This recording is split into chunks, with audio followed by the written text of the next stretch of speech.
Bismillahirrahmanirrahim. Assalamualaikum warahmatullahi wabarakatuh. Alhamdulillahi rabbil alamin. Nahmaduhu wa nasta'inuhu wa nastaghfiruh.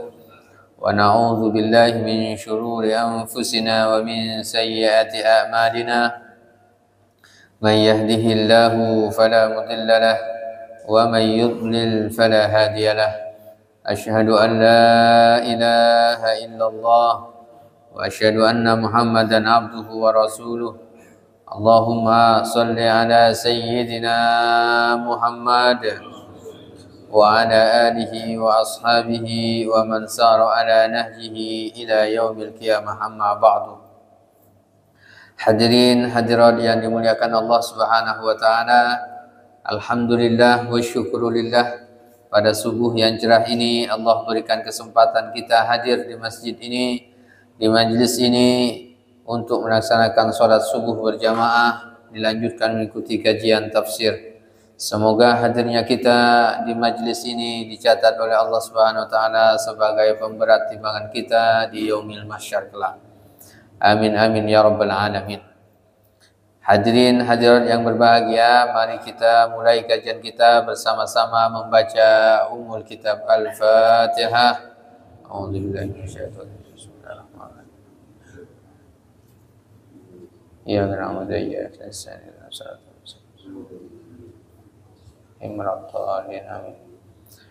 Baik Bapak Ibu yang berbahagia, kita baca ayat yang akan kita kaji. Silakan buka surah Al-Baqarah ayat 198 sampai 202. Kita baca sama-sama. A'udzu billahi minasy syaithanir rajim. Bismillahirrahmanirrahim. ليس عليكم جناح أن تبتغوا فضلا من ربكم فإذا أفضتم من عرفات فاذكروا الله عند المشعر الحرام واذكروه كما هداكم وإن كنتم من قبله لمن الضالين ثم أفيدوا من حيث أفاض الناس واستغفروا الله إن الله غفور رحيم فإذا قضيتم مناسككم فاذكروا الله كذكركم آباءكم أو أشد ذكرا فمن الناس من يقول ربنا آتنا في الدنيا وما له في الآخرة من خلاق ومنهم من يقول ربنا آتنا في الدنيا حسنة وفي الآخرة حسنة وقنا عذاب النار أولئك لهم نصيب مما كسبوا والله سريع الحساب صدق الله العظيم. Hadirin yang berbahagia, kita lanjutkan surah Al-Baqarah ayat 198. Bismillahirrahmanirrahim. Laisa alaikum junahun. Tidak ada atas kalian junahun, dosa. Antabtahu fadlan min rabbikum, untuk mencari rizki, fadlan, keutamaan, perniagaan, bisnis, rizki, min rabbikum, dari Tuhan kalian. Fa iza afattum min arafatin, apabila kalian telah bertolak dari Arafah, fadhkurullaha indal masy'aril haram, maka berzikirlah kalian kepada Allah di masy'aril haram.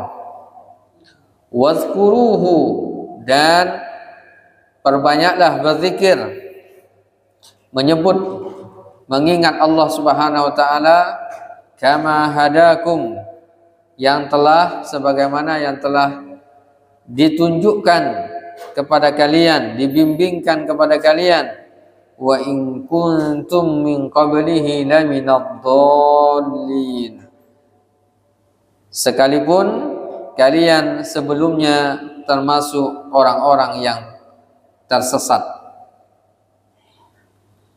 Hadirin yang berbahagia, ayat ini masih membicarakan tentang bab haji, yaitu apa?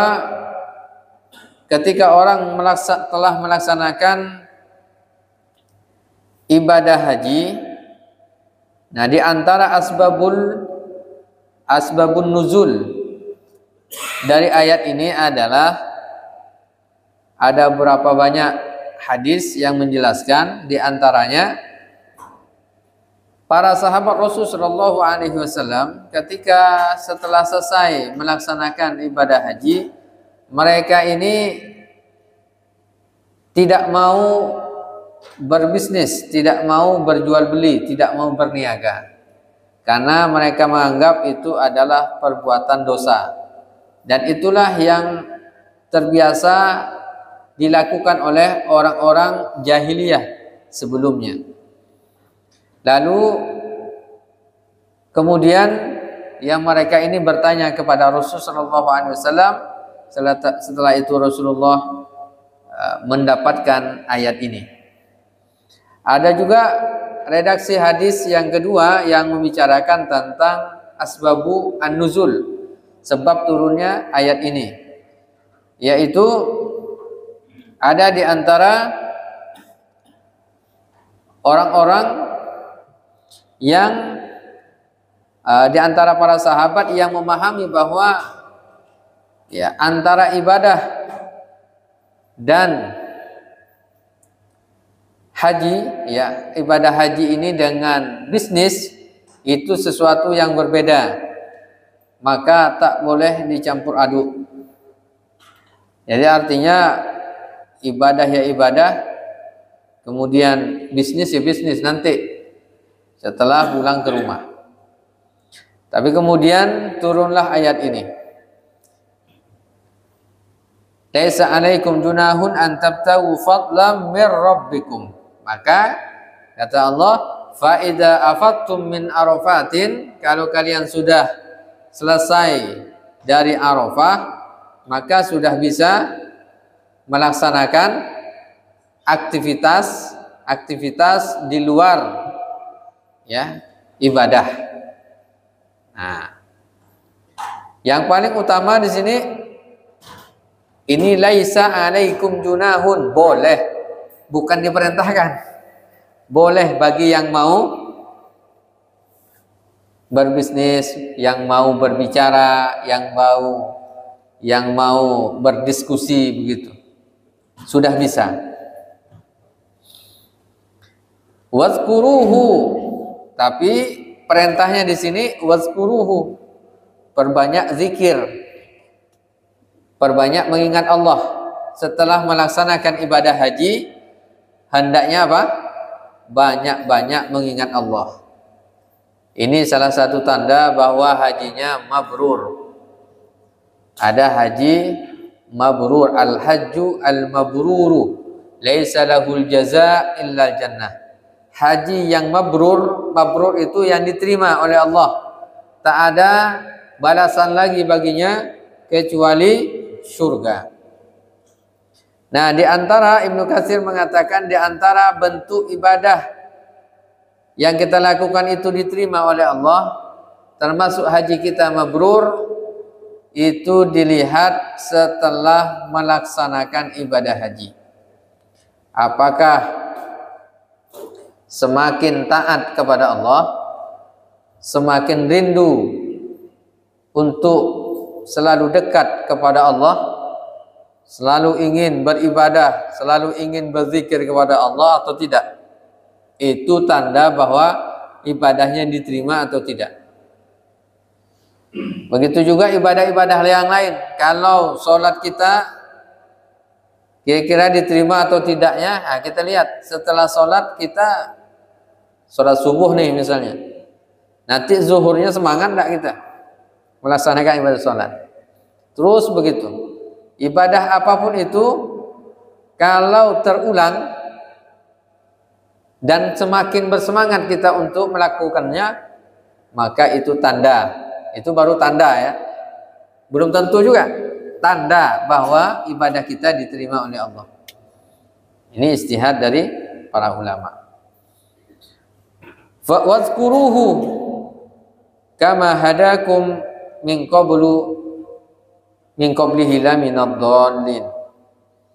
Kita ini menurut ayat yang kita baca ini sebelumnya adalah orang-orang yang tersesat, orang yang tak punya ilmu, orang tak punya hidayah. Lalu kemudian Allah Subhanahu wa taala utus nabi dan rasul, kemudian Allah turunkan Al-Qur'anul Karim sebagai petunjuk, maka kita terbebas dari kesesatan.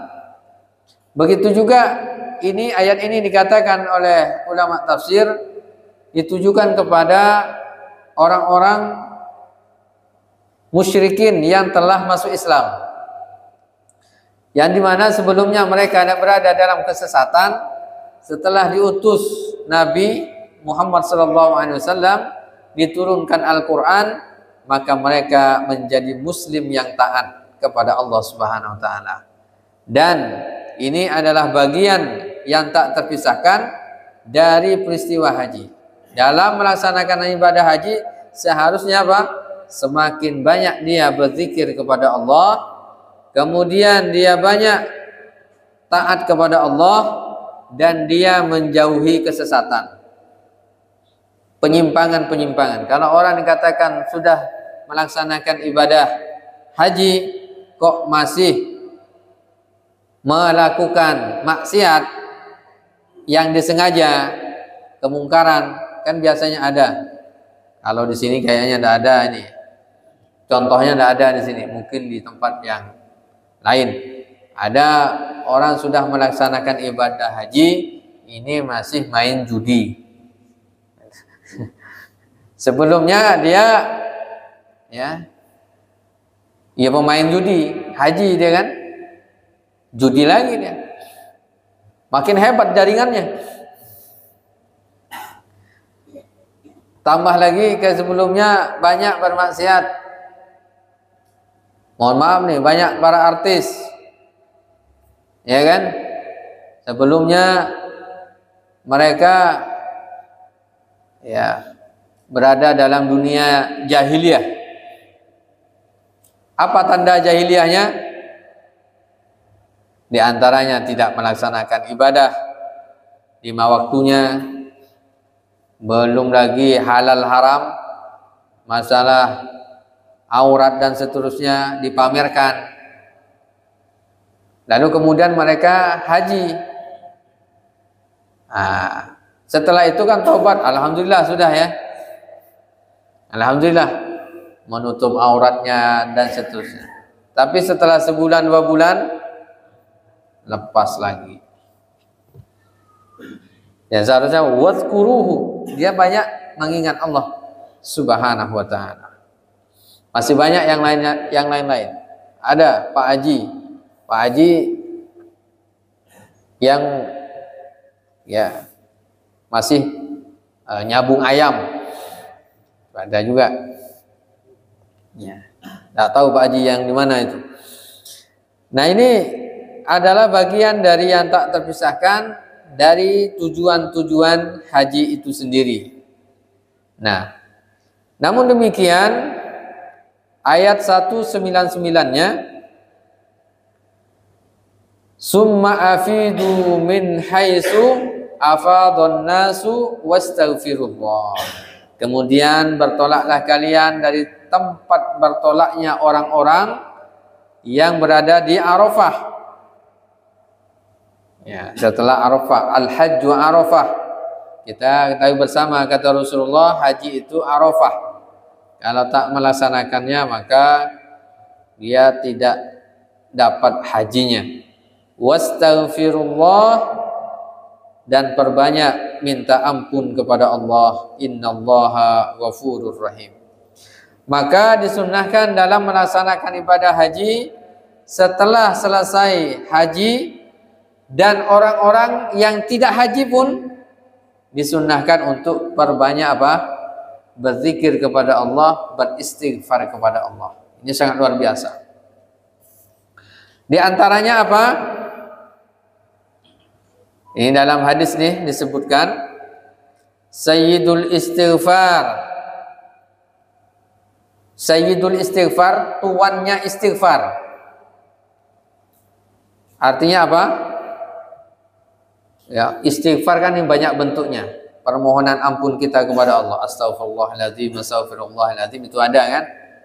Nah, puncaknya itu adalah seorang hamba yang berzikir, Allahumma anta rabbi la ilaha illa anta khalaqtani wa ana abduka wa ana ala ahdika wa wa'dika mastata'tu a'udzu bika min syarri ma sana'tu abu'u laka bi ni'matika alayya wa abu'u bi dhanbi faghfir li fa innahu la yaghfiru dzunuba illa anta.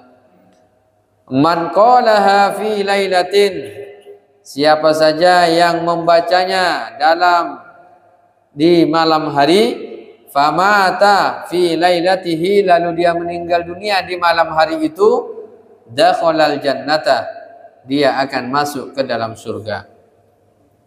Wa man qalaha fi yaumihi, barang siapa yang beristighfar di pagi harinya, famata, lalu di hari itu dia meninggal dunia, dakhalal jannata, dia akan masuk ke dalam surga. Ini sangat luar biasa keutamaan dari istighfar. Bapak Ibu yang dimuliakan Allah, ketika kita memperbanyak istighfar, orang yang haji memperbanyak istighfar, begitu juga dengan orang-orang yang di luar haji juga, agar apa? Senantiasa memperbanyak zikir. Dan di antara zikir yang diutamakan adalah istighfar. Wastaghfirullah, beristighfarlah kepada Allah. Ya. Ini minta ampunan kepada Allah dari dosa-dosa yang pernah kita lakukan. Kita melakukannya, kita membacanya, maka jaminannya adalah surga. Begitu juga dalam ini keutamaan istighfar. Silahkan buka ya firman Allah Subhanahu wa taala dalam surah Nuh ayat 10. Surah Nuh ayat 10. Ini keutamaan istighfar. Sudah dapat? Faqultu astaghfiru rabbakum innahu kana ghaffara. Nah, faqultu, maka kemudian Allah Subhanahu wa taala mengatakan bahwa ya, istaghfiru, perbanyak kalian istighfar. Innahu kana ghaffara. Perbanyak kalian beristighfar pada Tuhan kalian, karena sesungguhnya Allah itu Maha Pengampun. Apapun dosa yang pernah kita lakukan, istighfar kepada Allah. Maka kemudian kenapa Allah masih memberikan nyawa, masih memberikan kehidupan pada kita di muka bumi ini, itu tak lain dan tak bukan dalam rangka agar kita kembali kepada Allah. Allah masih memberikan sisa-sisa hidup kita di muka bumi ini agar kita kembali kepada Allah. Masih Allah berikan nikmat kesempatan. Tapi banyak di antara manusia yang tidak peduli dengan kesempatan itu, menyia-nyiakan kesempatan itu, digunakan untuk bermaksiat, digunakan untuk melakukan kemungkaran. Padahal kesempatan itu Allah berikan agar kita bertaubat kepada Allah, kembali kepada Allah, beristighfar kepada Allah. Nah, selain daripada ampunan Allah, ayat 11-nya surah Nuh tadi, yursilis samaa'a 'alaikum midrar. Allah akan mengirimkan, Allah akan memberikan as-sama', air hujan dari langit yang sangat deras, bermanfaat. Jadi kita tahu bahwa hujan itu adalah nikmat karunia dari Allah. Artinya kalau kita mintanya kepada Allah. Karena banyak sebagian orang ingin hujan, tidak hujan-hujan, atau ingin menghalangi supaya tidak hujan. Apa yang dilakukannya? Biasanya menabur beras kuning, atau bahkan itu, mohon maaf nih, celana dalam yang dilemparkan ke atap. Supaya apa? Jangan hujan, kata dia, dilemparkan itu. Kenapa? Di pagi harinya itu dia lagi ada ya pesta. Supaya tidak hujan, celana dalam itu dilemparkan ke ya atap. Siapa yang menurunkan hujan? Allah Subhanahu wa taala. Bagaimana cara dia meminta supaya tidak hujan itu?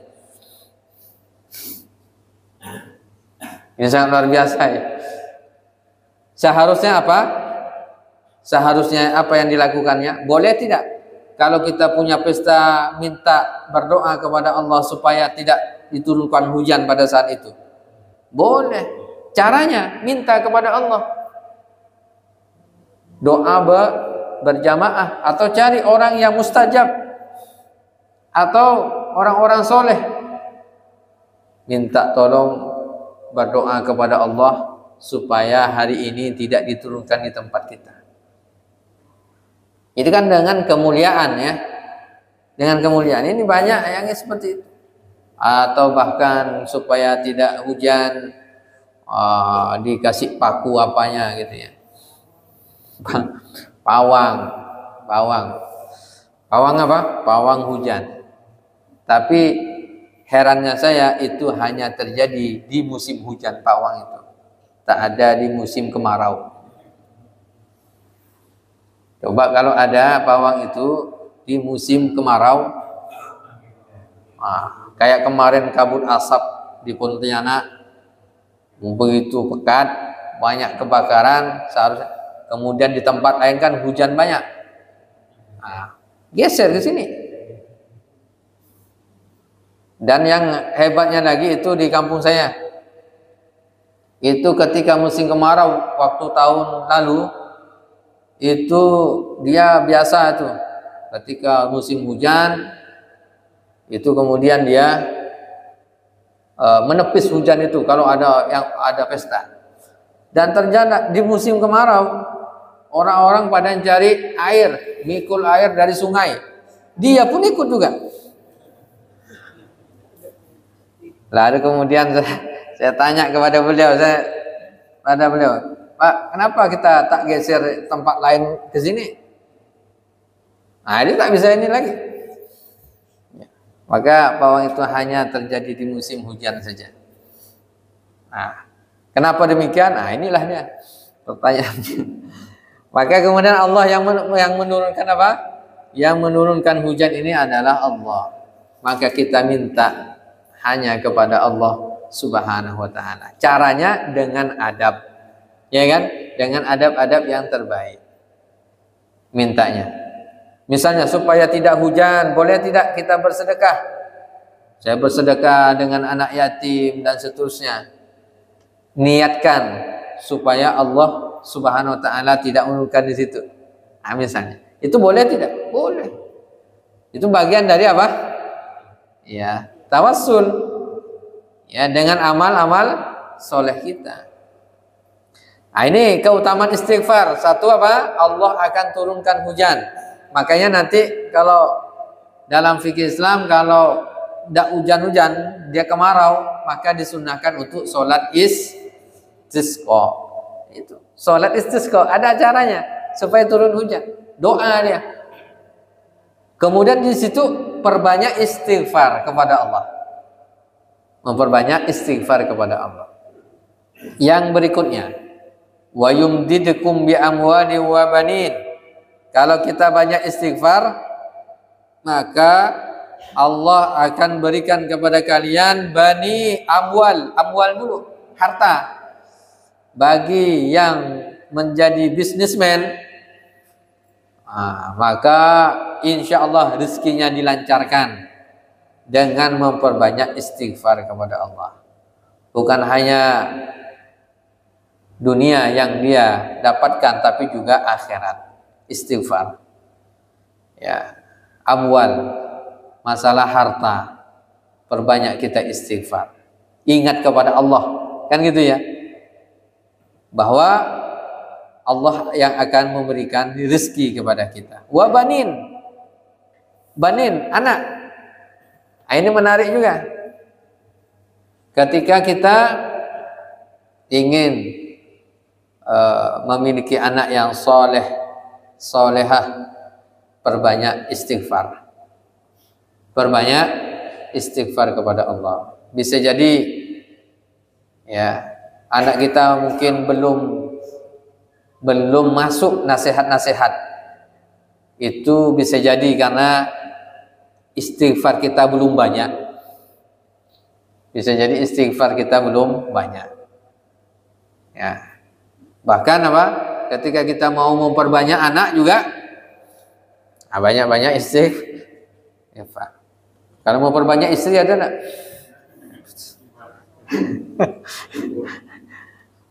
Wa yaj'al lakum jannatin. Dan apa keutamaannya? Allah Subhanahu wa taala menyiapkan jannatin, surga. Wa yaj'al lakum anhara. Dan Allah berikan anhara, sungai-sungai yang mengalir di dalam surga itu, sungai-sungai. Ini sangat luar biasa keutamaan dari istighfar.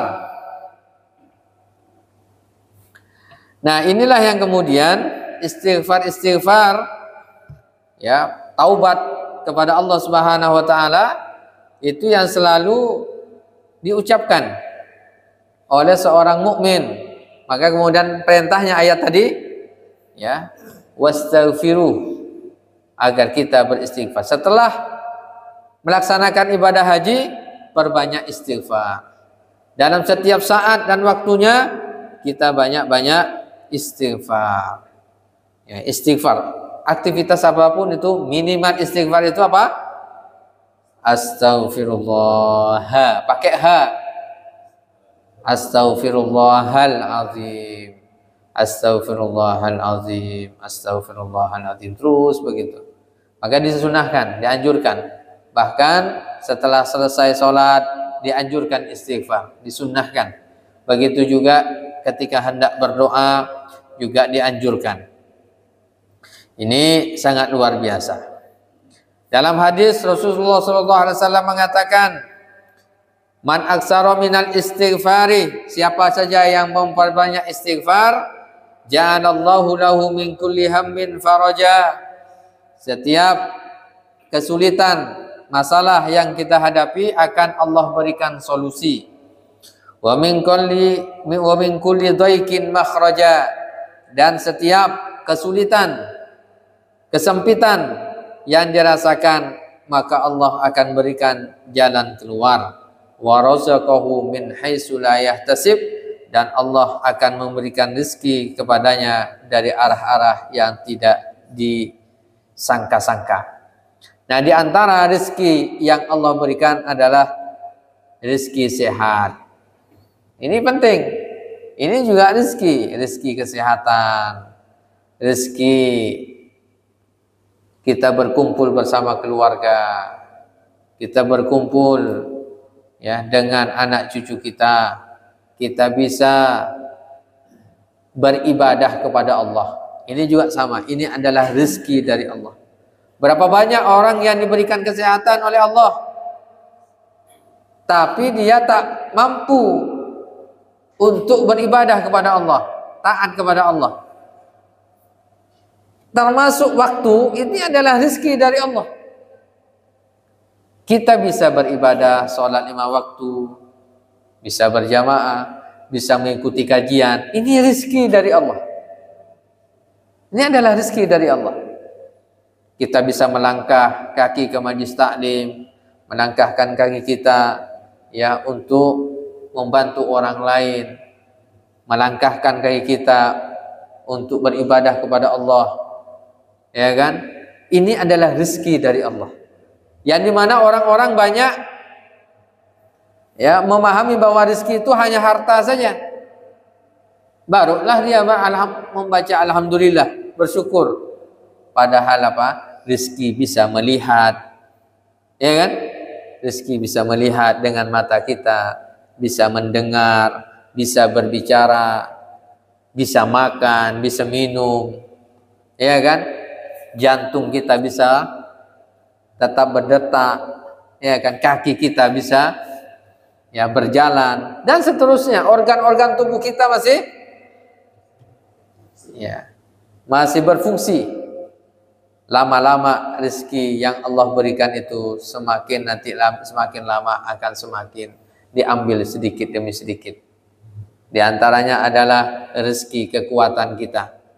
Ya, kalau masih muda kuat, ya kan, lari 100 meter, wah itu bisa.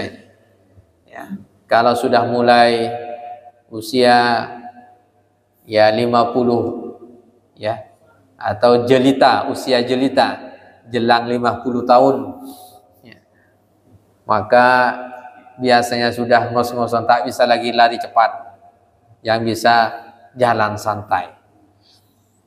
Pandangan kita ketika muda tajam, ya kan, sudah mulai sedikit demi sedikit agak-agak rabun sedikit, ada kabur-kabur sedikit, ya kan. Gigi yang sebelumnya utuh sudah mulai berjatuhan, rontok satu-satu,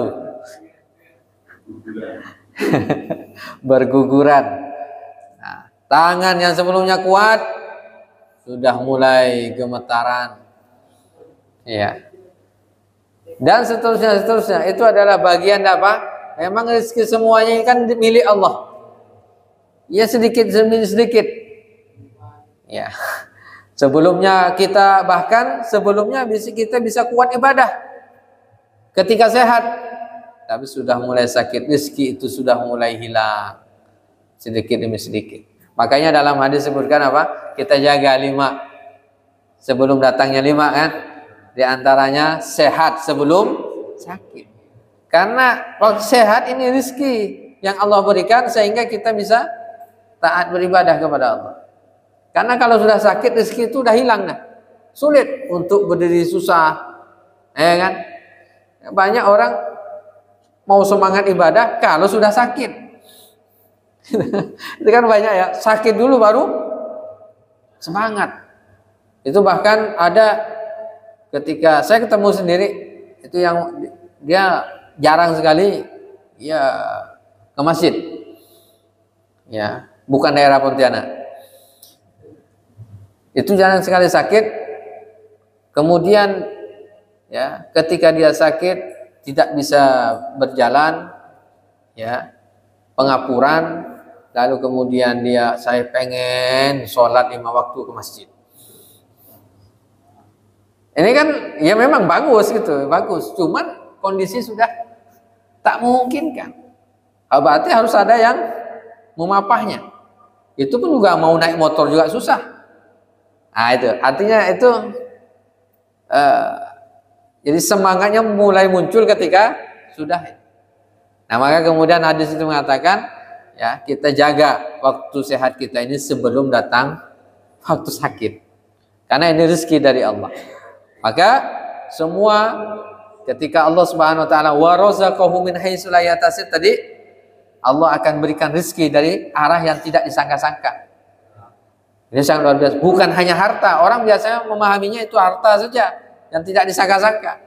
Rezeki anak, rezeki cucu, rezeki suami, rezeki istri dan seterusnya. Kesehatan, ya teman dan seterusnya.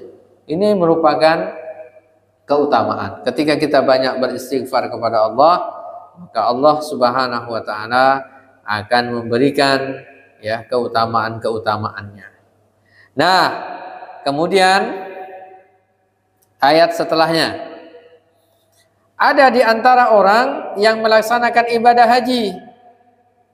Ketika orang melaksanakan ibadah haji, pada saat itu faminan nasi may yaqulu, ada sebagian orang yang berdoa kepada Allah, Rabbana atina fid dunya wa ma lahu fil akhirati min khalaq. Yang dia doakan ketika berangkat haji itu masalah dunia saja. Ini disebutkan oleh Allah sejak dulu nih. Ya, apa yang dia lakukan?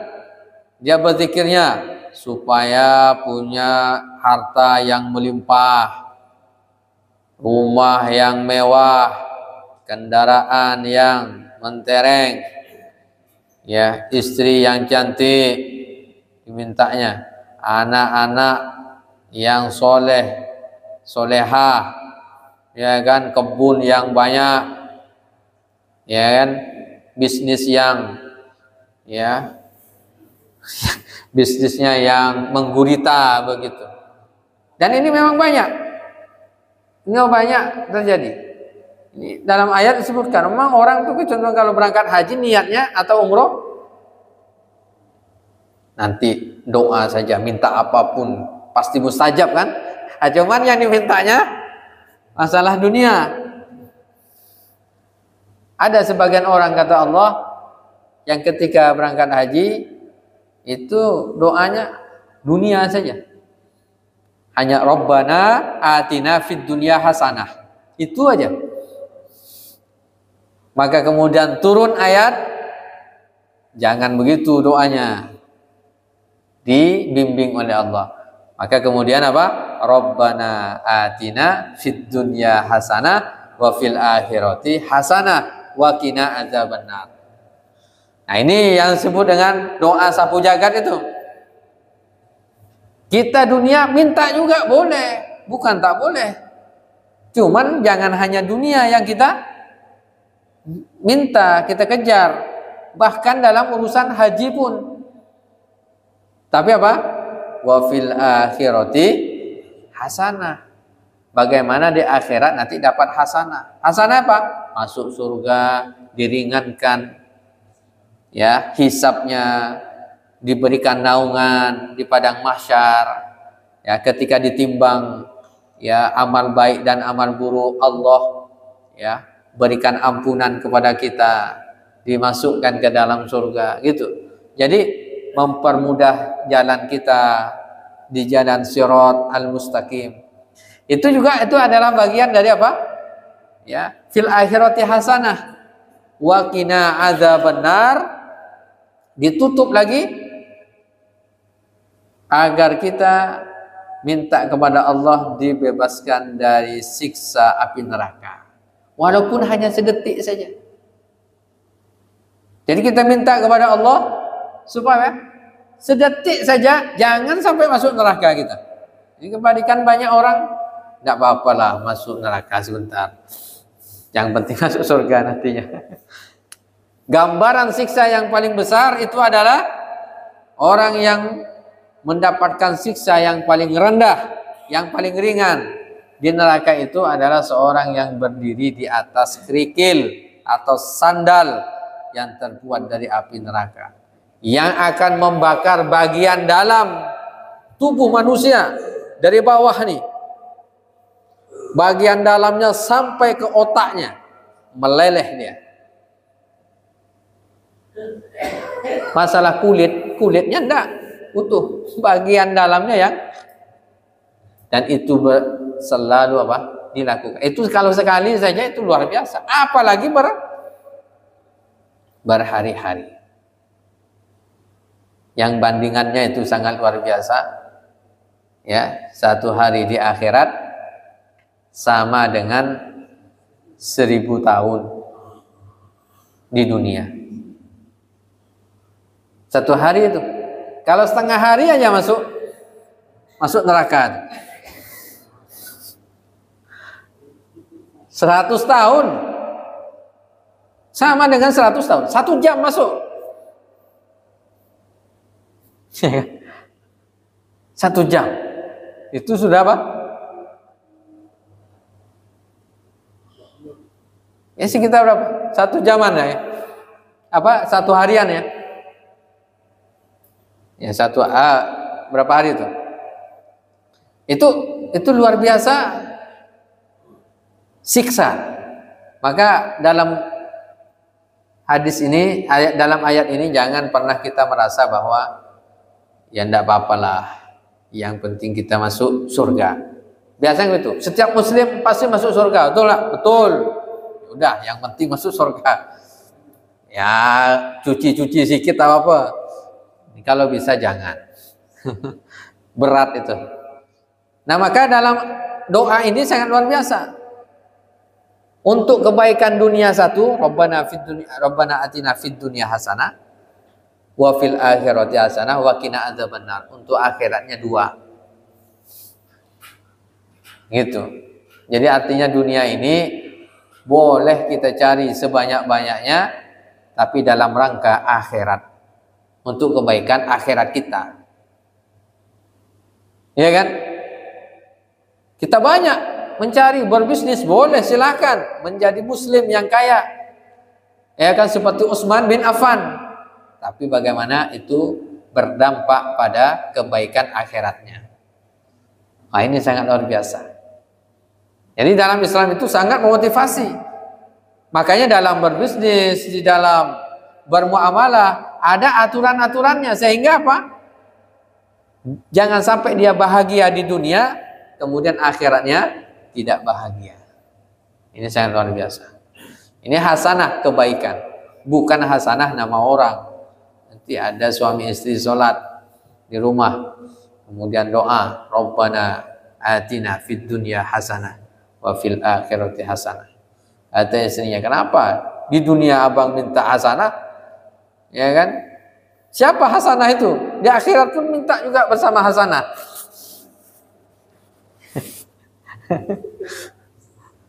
Saya kan Fatimah katanya.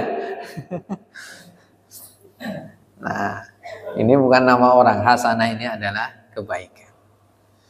Nah, ini Bapak Ibu yang dimuliakan oleh Allah. Kemudian ayat terakhirnya, ulaika lahum nasibum mimma kasabu wallahu sari'ul hisab. Mereka itulah orang-orang yang mendapat bagian dari apa yang mereka usahakan, dan Allah sangat cepat perhitungannya. Allah sangat cepat perhitungannya. Artinya apa?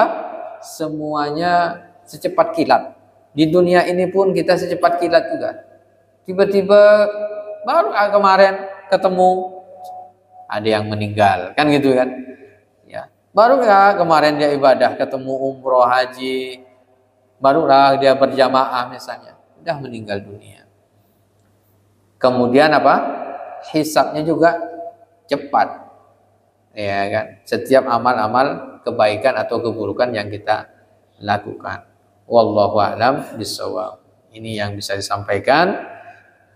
Mudah-mudahan bermanfaat bagi kita semuanya. Kita berikan kesempatan. Silahkan jika ada yang mau bertanya.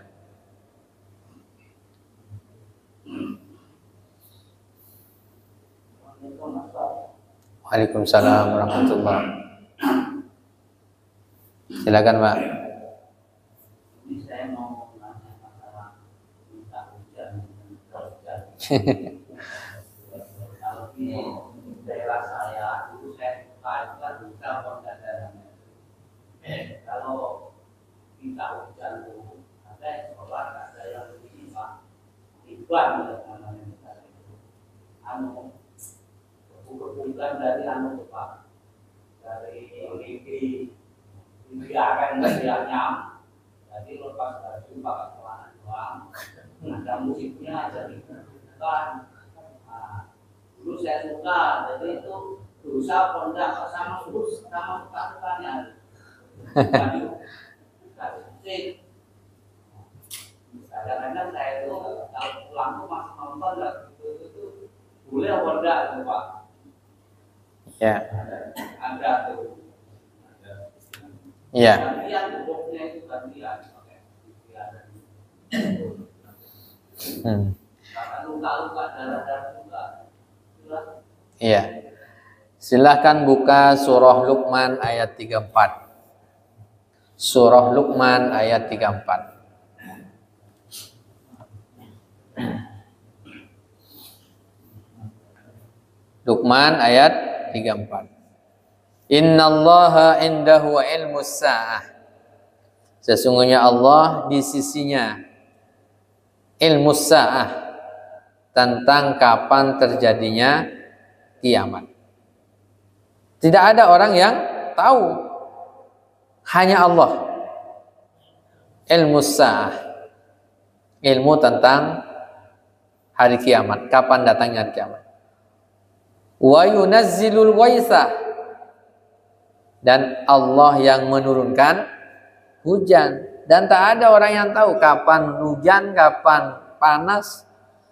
Itu suka-suka Allah Subhanahu wa taala. Wa ya'lamu ma fil arham. Yang ketiga, Allah Subhanahu wa taala yang Maha mengetahui apa yang ada di alam rahim. Ya kan? Alam rahim nih. Masalah alam rahim ini urusan Allah. Ya kan? Allah yang Maha mengetahui. Anak laki-laki kah, janin tuh anak perempuan kah? Berapa kali istri saya itu USG. Kata ini apa? Oh ini laki-laki katanya. Lahir perempuan nih. Itu prediksi. Prediksi bisa benar bisa salah. Tapi yang jelas yang mengetahui itu adalah Allah Subhanahu wa taala. Termasuk wa ma tadri nafsum madza taksibu ghadan. Apa yang akan terjadi besok tidak ada yang tahu, dan tidak bisa ada yang meramalkan. Itu ramalan-ramalan kan kemudian dalam ilmu akidah itu bermasalah. Ya, kalau prediksi boleh, BMKG prediksinya kalau awan begini, awan ini kayaknya hujan petir. Itu prediksi. Tapi kalau besok akan terjadi ini, apalagi memprediksi pakai kartu. Bagaimana nasib Anda yang di masa yang akan datang? Kocoklah kartu ini. Dibukanya inilah dia. Ya. Nasibmu yang di masa depan. Itu tak masuk akal. Ini masih banyak umat Islam yang percaya juga. Wa ma tadri nafsun bi ayyi ardin tamut.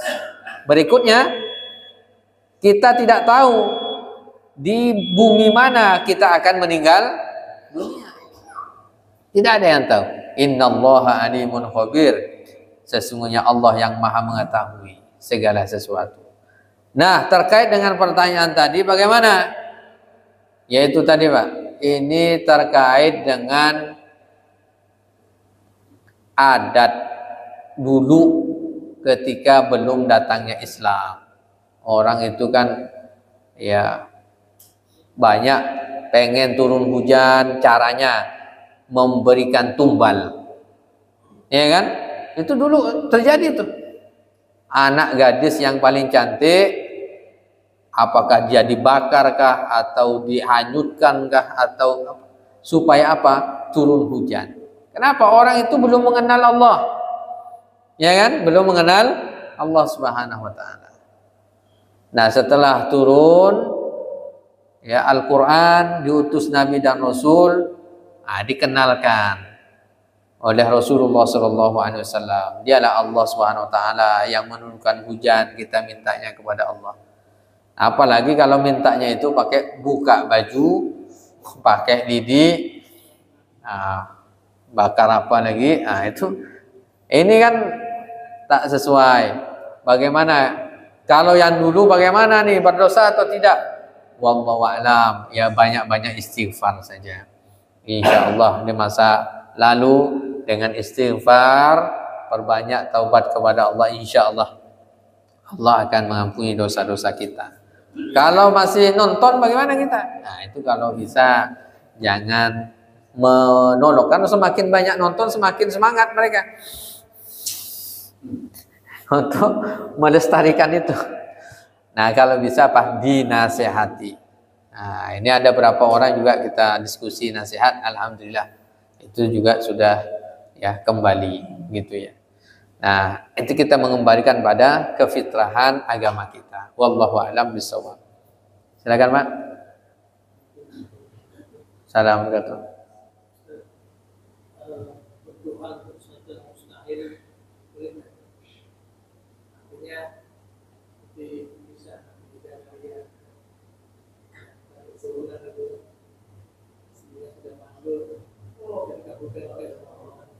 Ya.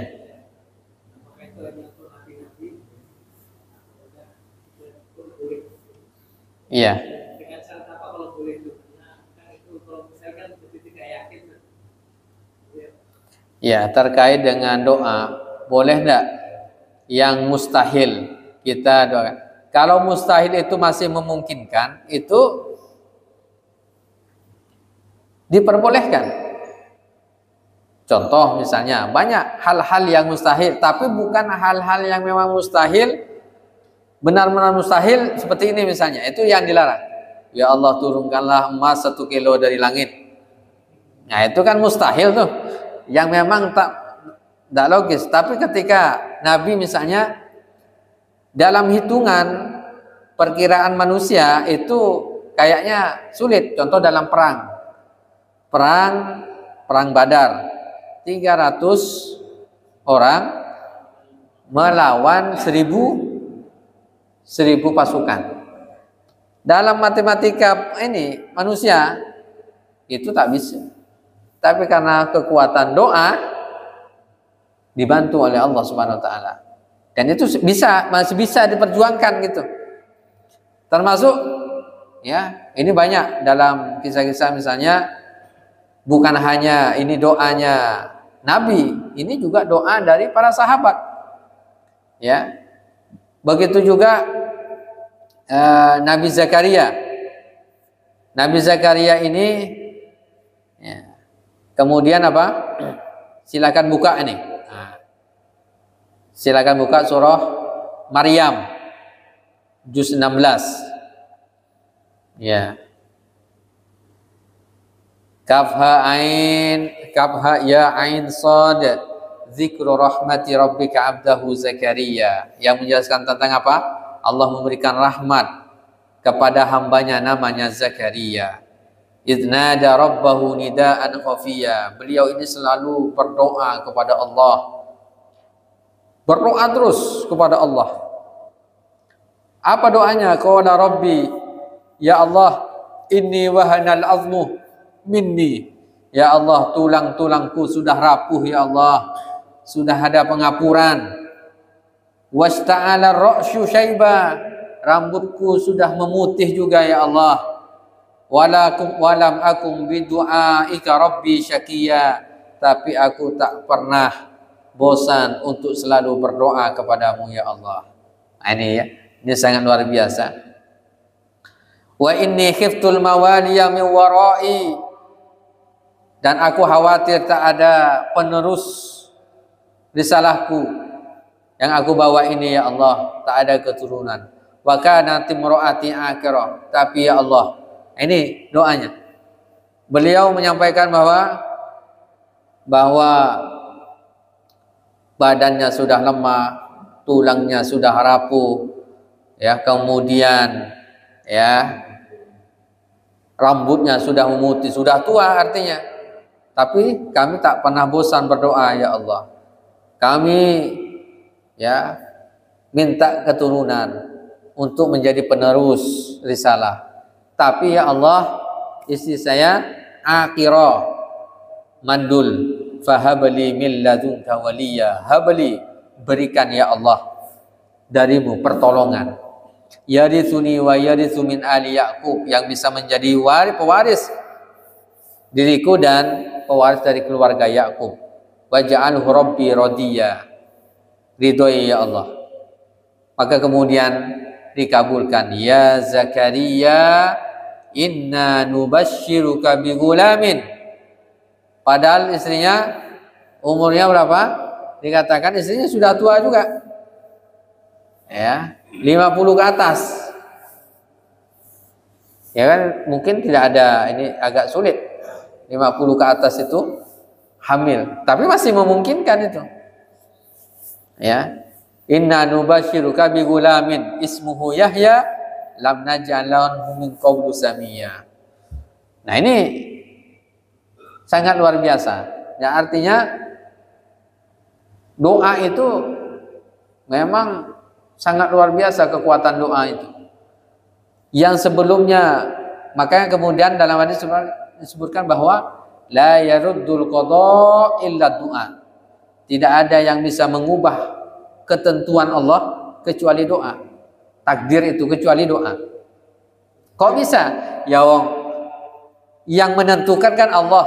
Ketika Allah berkehendak mengubahkan, boleh juga. Nah, ini adalah bagian dari ya keutamaan-keutamaan di dalam berdoa. Wallahu a'lam bissawab. Satu lagi ya. Assalamualaikum.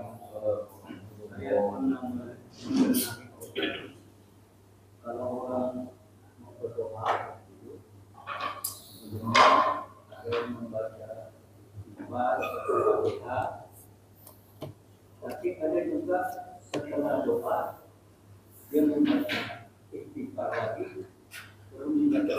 Jadi dua cara ini istilahnya yang lain atau yang membangun itu bagaimana?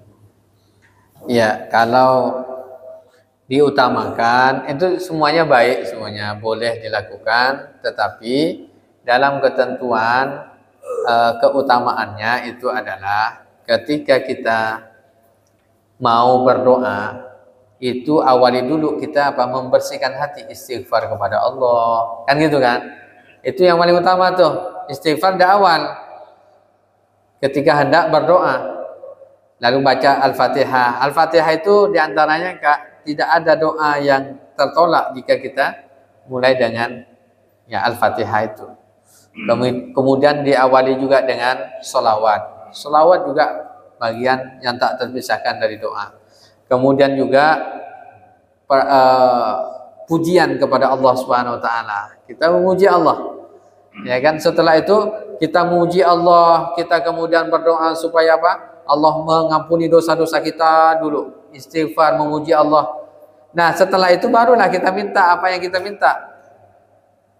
Jadi kan begitu adabnya ya. Jadi bukan minta dulu apa yang kita harapkan, setelah itu puji belakangan. Nah, itu keutamaannya. Walaupun itu sah-sah saja kalau dilakukan. Misalnya bersolawatnya di akhir misalnya. Ya, bisa saja. Wallahu a'lam bishawab. Ini yang bisa sampaikan, mudah-mudahan bermanfaat. Kita akhiri dengan baca hamdalah dan doa kafaratul majlis. Alhamdulillahirabbil alamin. Subhanakallahumma wa bihamdika asyhadu an la ilaha illa anta astaghfiruka wa atubu ilaika. Assalamualaikum warahmatullahi wabarakatuh.